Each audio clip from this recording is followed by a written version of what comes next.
નમસ્કાર મિત્રો, સ્વાગત છે તમારું અમારી YouTube channel Gujarat jobs and ન્યૂઝમાં. મિત્રો, eight pay commission salary calculator 8મા પગાર પંચને લઈને એક મહત્વની અપડેટ સામે આવી રહી છે. 8મા પગાર પંચમાં પગારની ગણતરી કઈ રીતના કરવામાં આવશે, 8મા પગાર પંચમાં પગાર કેટલો વધશે, બેઝિક, ડીએ, એચઆરએ, ટોટલ વિગતો સંપૂર્ણ ગણતરી આજના વિડીયોમાં આપણે જોઈએ. તો સરકારી કર્મચારીઓ અને પેન્શનરો માટે 8મા પગાર પંચ અંગેની જે અટકળો વચ્ચે પગારમાં નોંધપાત્ર વધારાની શક્યતાઓ જોવા મળી રહી છે.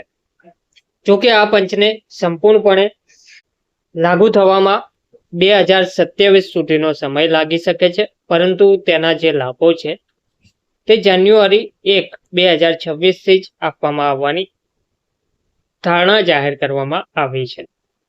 પગારની ગણતરી માટે ફિટમેટ ફેક્ટર મહત્વનો ગુણક છે.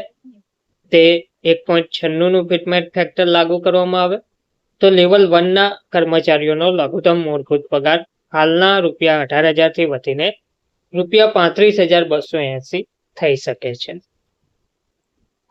તો આ વધારો 5 મિલિયનથી વધુ કર્મચારીઓ અને 6.5 મિલિયન જેટલા પેન્શનરોને અસર કરશે, જેનો ફાયદો તેમને બાકી રકમ એરિયસ તરીકે મળવાપાત્ર રહેશે. 8મા પગાર પંચ ફિટમેટ ફેક્ટર દ્વારા પગાર ગણતરીનું જે ફોર્મ્યુલા છે તે સમજીએ. તો 8મા પગાર પંચના અમલ અંગે કેન્દ્રીય કર્મચારીઓમાં ભારે ઉત્સુકતા પ્રવર્તી રહી છે. પગાર પંચનો સૌથી મહત્વનો ભાગ ફિટમેટ ફેક્ટર હોય છે, જે કર્મચારીના વર્તમાન મૂળભૂત પગારને ગુણાકાર કરીને નવો મૂળભૂત પગાર નક્કી કરે છે. ઉદાહરણ તરીકે 7મા પગાર પંચમાં 2.57નો ફિટમેટ ફેક્ટર લાગુ થવાથી લઘુત્તમ મૂળભૂત પગાર ₹7,000થી વધીને સીધો 18,000 થયો હતો.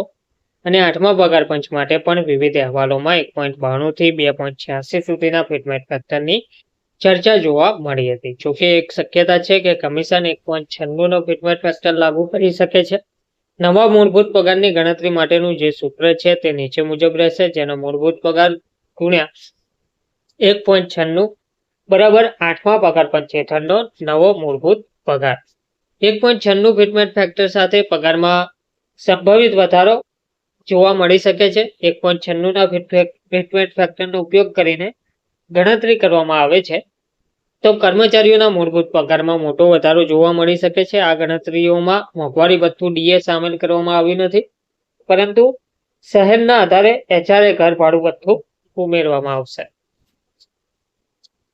તો આ જે ગણતરી છે તે સમજીએ તો લેવલ 1માં વર્તમાન બેઝિક પગાર ₹18,000ના હિસાબે 35,280 8મા પગાર પંચમાં બેઝિક પગાર રહેશે. લેવલ 2માં 19,900 હાલનો પગાર 39,004 થઈ જશે. તે જ રીતે 3માં 21,700 જેટલો પગાર છે હાલમાં, તો 42,532 તેમનો પગાર થઈ જશે. લેવલ 4માં 25,500ના બદલે 49,980 થઈ જશે.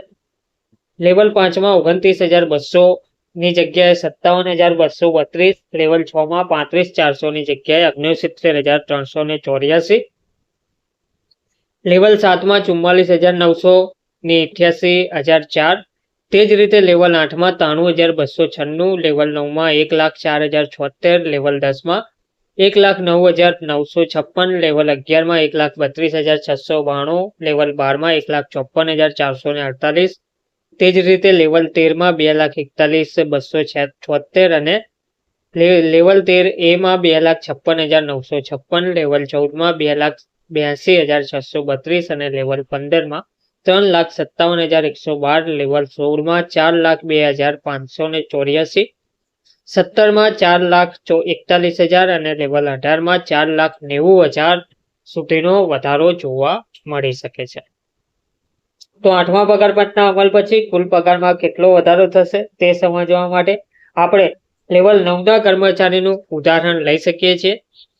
તો પગારના ઘટકો વર્તમાન પગાર 7મા પગાર પંચ મુજબ અને 8મા પગાર પંચમાં અંદાજિત પગાર 1.96% ફિટમેટ ફેક્ટર. મૂળ પગાર બેઝિક પે 53,100. 1.96 ના ફિટમેટ ફેક્ટર પ્રમાણે 8મા પગાર પંચ મુજબ 1,04,076 ડીએ 58%, 30,798. 0 નવા પંચમાં ડીએ શૂન્ય ગણાશે. એચઆરએ 27%. દિલ્હી અનુસાર જોઈએ તો 14,337. ટોટલ પગાર 28,100.52 એટલે કે 1,04,076 ના 27%. તો કુલ પગાર 98,235 જે હાલ મુજબ મળે છે તે 8મા પગાર પંચમાં 1,32,177 રૂપિયા મળવાપાત્ર રહેશે. તો ઉપરોક્ત અંદાજ મુજબ લેવલ 9 પરના કર્મચારીના કુલ પગારમાં લગભગ ₹33,942 નો માસિક વધારો થઈ શકે છે. જોકે આ ગણતરી ફક્ત 1.96 ના ફિટમેટ ફેક્ટરના અનુમાન પર આધારિત છે અને તે અંતિમ ફોર્મ્યુલા નથી. આમાં વધારો ઘટાડો પણ થઈ શકે છે. ધન્યવાદ.